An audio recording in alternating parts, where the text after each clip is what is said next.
Bismillahirrahmanirrahim. Assalamualaikum warahmatullahi wabarakatuh.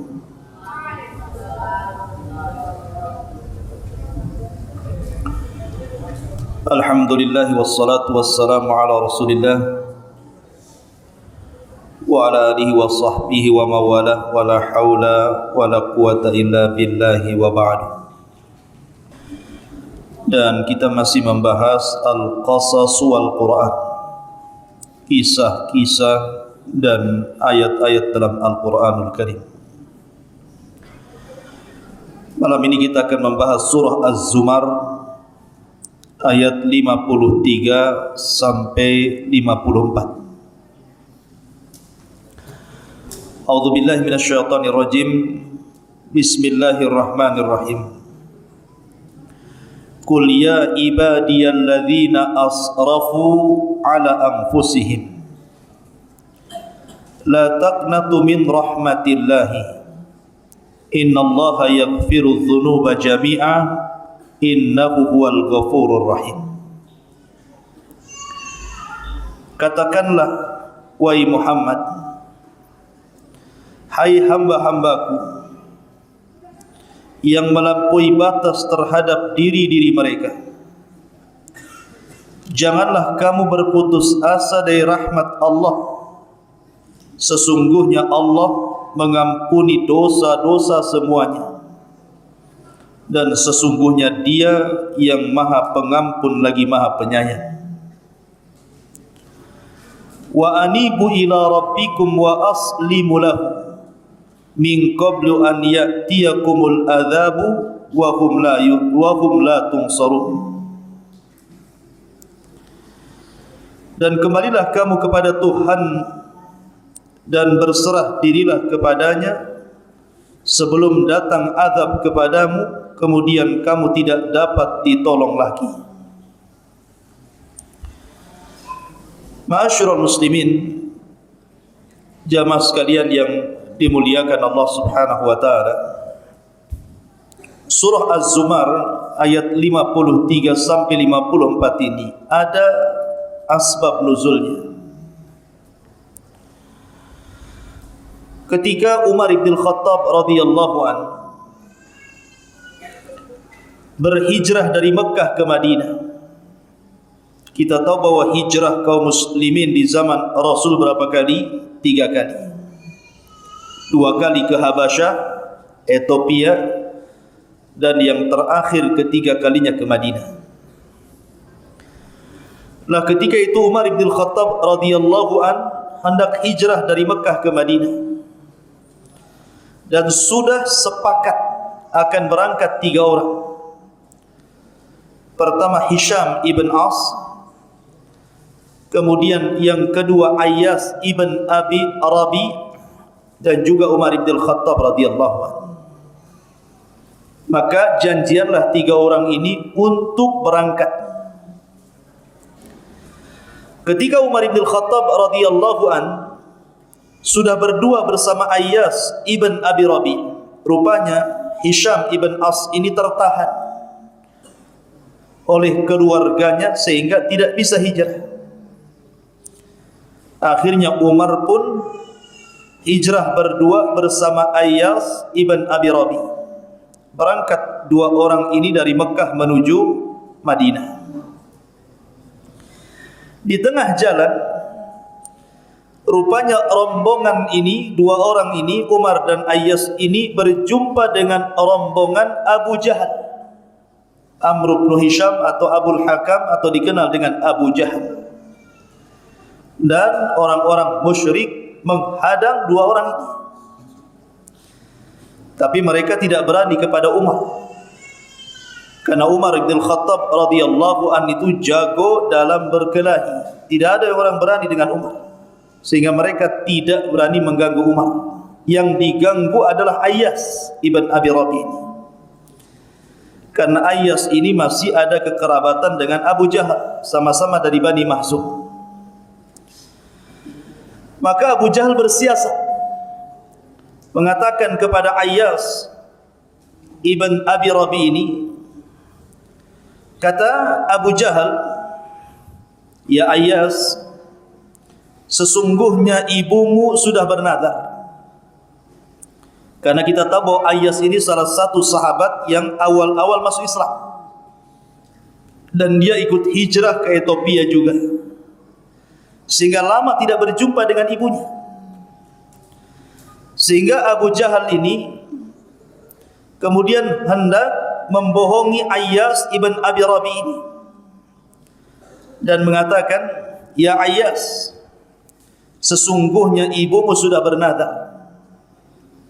Kalau dia tidak berjumpa dengan kamu, maka dia tidak akan menyentuh sisir sampai dia melihatmu, dan dia akan senantiasa bernaung di terik matahari di siang bolong sampai betul-betul dia melihatmu. Apa kau tidak kasihan dengan ibumu?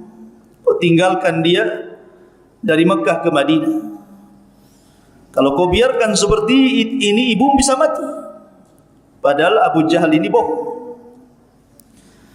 La Umar bin Khattab radhiyallahu an memperingatkan Ayyas dan mengatakan, ya Ayyas, innahu wallah yuridukal qaumu illa liyaftinuka an dinik. Wahai Ayyas, kamu jangan dengarkan apa kata Abu Jahal. Sudah berangkat saja kita ke Madinah.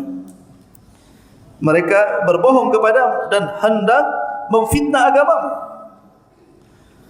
Rupanya Ayyas ini kepengaruh dengan ucapan Abu Jahal. Dia terngiang-ngiang dan teringat dengan ibunya, sehingga dia mengatakan kepada Umar bin Khattab radhiyallahu anhu dan mengatakan, ya Umar, biarkan saya pulang dulu. Saya ingin menyenangkan ibuku dulu, dan saya punya harta, nanti saya akan menyusul kamu hijrah. Berangkatlah dulu kamu. Maka dari sini berpisahlah Ayyas ibn Abi Rabi dengan Umar. Umar pun berangkat sendiri hijrah dari Mekah menuju Madinah. Lah Ayyas ini ketika pulang dibuntuti oleh Abu Jahal. Kemudian di tengah jalan Abu Jahal pura-pura mengatakan, ya Ayyas, lihat unta saya lemas, tidak bisa saya naiki. Bagaimana kalau seandainya aku ikut untamu? Maka boncenganlah Ayyas dengan Abu Jahal. Abu Jahal di belakang, Ayyas di depan. Di tengah jalan Abu Jahal memukul kepalanya sampai robohlah Ayyas ke tanah. Langsung akhirnya orang-orang Abu Jahal menangkapnya, kemudian mengikatnya, kemudian disiksa habis-habisan, disuruh murtad dari agamanya. Lah Allah takdirkan Ayyas ini tidak kuat, tidak sebagaimana Bilal bin Rabah yang tangguh gitu ya ketika disiksa, dan yang capek itu yang nyambuk, bukan Bilalnya. Jadi Umayyah ibn Khalaf kalau nyambuk Bilal itu, dia baru berhenti kalau sudah lelah tangannya. Tapi Bilal tidak pernah bergeming dari keimanannya. Dia hanya mengatakan ahadul ahad, ahadul ahad. Lah Ayyas ini berbeda mentalnya dengan Bilal. Dia terfitnah dengan agamanya, terpaksa dia mengikuti apa yang dikatakan Abu Jahal.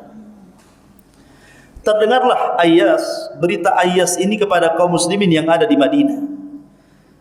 Dan ketika itu hukuman orang-orang yang terfitnah dengan agamanya, kalau dia bertobat tidak akan diterima tobatnya. Jadi orang yang sudah masuk Islam kemudian melepaskan Islamnya dan memuji Lata dan Uzza karena disiksa, dan dia tidak tahan, kalau dia bertobat tidak akan diterima tobatnya.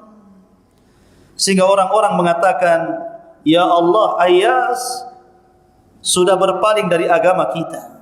Kalaupun dia bertobat tidak mungkin diterima tobatnya.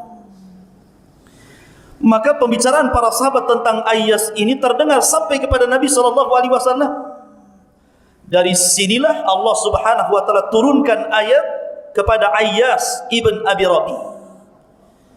Qul ya ibadiyalladzina asrafu ala anfusihim. Karena ketika Ayyas mendengar banyak para sahabat yang mencela dirinya, dia kecil hati. Karena kalau dia bertobat pun Allah tidak akan menerima tobatnya. Rupanya Allah itu Ghafurur Rahim. Kalau memang Ayyas ingin kembali ke jalan Rasul, ke jalan Allah Subhanahu wa taala, maka Allah turunkan ayat surah Az-Zumar kepada Ayyas ibn Abi Rabi. Qul ya ibadiyalladzina asrafu ala anfusihim la taqnatu min rahmatillah. Wahai hamba-hambaku yang melampaui batas terhadap diri-diri mereka. Lihat kelembutan Allah kepada orang-orang yang berbuat dosa.